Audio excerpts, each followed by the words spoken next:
Hey everyone, I'm Ellen here at Etrailer.com, and today we're going to be taking a look at the 22 to 18 gauge butt connectors. These are going to allow you to connect two ends of a very small thin wire like this one that I have here. These are going to be common in any system that uses multiplexing.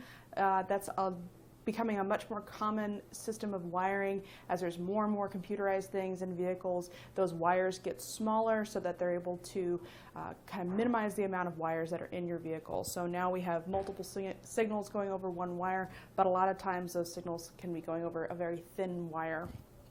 So if you need to get these connected, you need a small butt connector to make sure that it gets a good bite on that wire. If you try to use something that's bigger, it's just going to have more of a gap and it's not going to hold tight.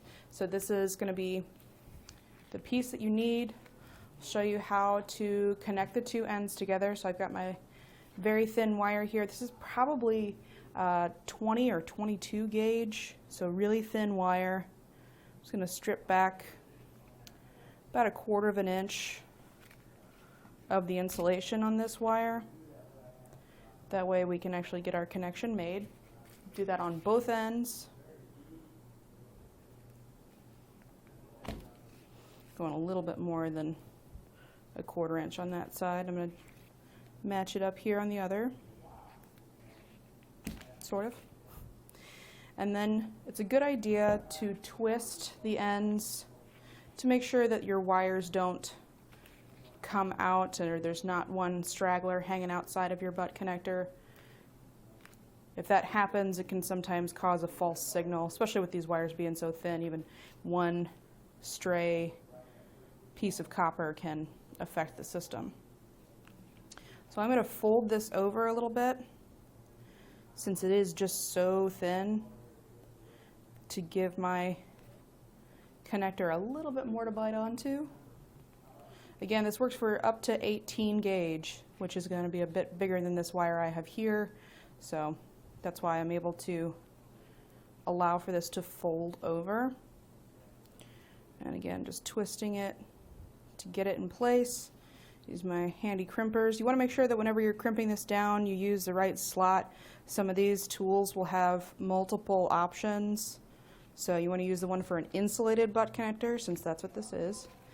Non-insulated can sometimes either not get a good enough crimp or kind of punch through and actually break that insulation, kind of defeating the purpose of it. So be sure to look at the labeling on your tool. If you're just using a pair of pliers, you should be fine. Just you always want to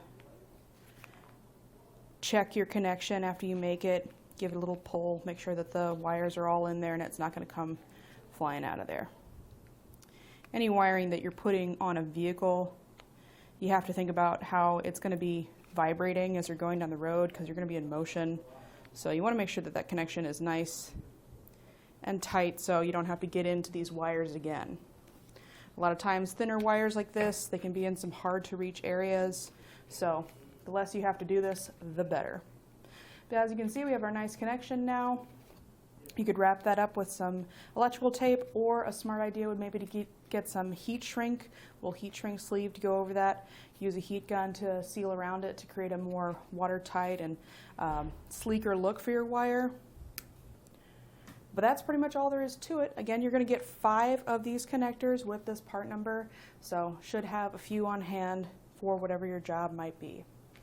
Well, I hope this video has been helpful in deciding if this is the right butt connector for you. We do also have heat shrink butt connectors, so if you want something that's going to be a watertight seal, that's a great option because it's going to seal around that wire with just that butt connector. So if any of these connections are being made outside of your vehicle, they're going to be exposed to weather, I'd highly suggest getting those, and you can find those right here at Etrailer.com along with other sizes of butt connectors. But thanks for watching, and we'll see you next time.